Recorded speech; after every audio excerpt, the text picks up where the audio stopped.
What's the deal, y'all? This your boy King Ed the Great coming at y'all with another video. Subscribe, hit the like button for me.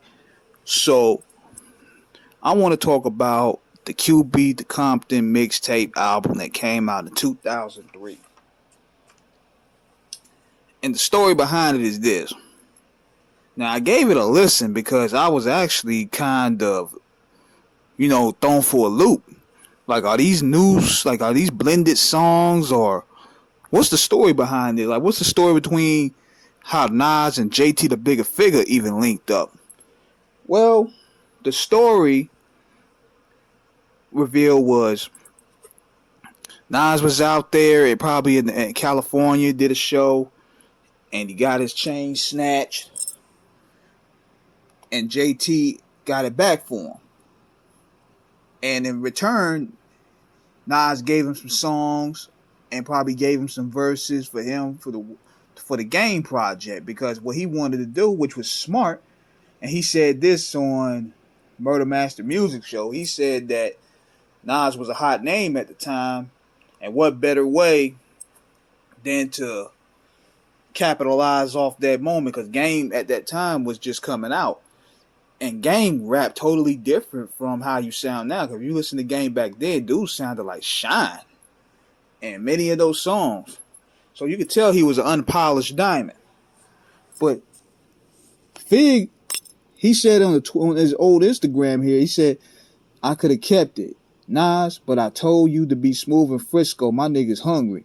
Then you jumped in the crowd and got ate. So the Filmo nigga took it back from you suckers and gave it back free of charge. Next time, listen to the boss. History lessons, #facts."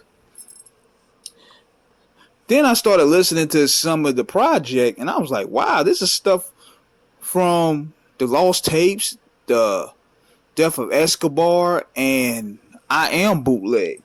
He just changed the name. But overall, the project is okay, man. I mean, considering we already heard these songs from Nas, and you could tell Game was just now getting his name out there. He was getting his flow polished. But this usually happens a lot of times, actually. Rappers have gotten their chain snatched in exchange for a verse. A lot of famous rappers had that happen. But that's like the story behind this. Overall, it's a unauthorized, green-lighted mixtape. And it used like half the songs from Nas's Lost Tapes up there. He just changed the names around a little bit. Then you hear Game on some songs. But it was a pretty decent project. It was good for what it was. But I will say this, though. Game did do JT The Bigga Figga wrong, because JT literally broke Game in. But when he signed the Aftermath, it's like they try to push him out and wanted to make it a story of Dre discovering him, and they give it that whole Compton story. But in reality, it was a Bay Area dude that discovered the Game and gave him that first push. So that's where it stands. So this is King Eric signing out. Subscribe, hit the like button. Let me know what you think of this video in the comments. Holla.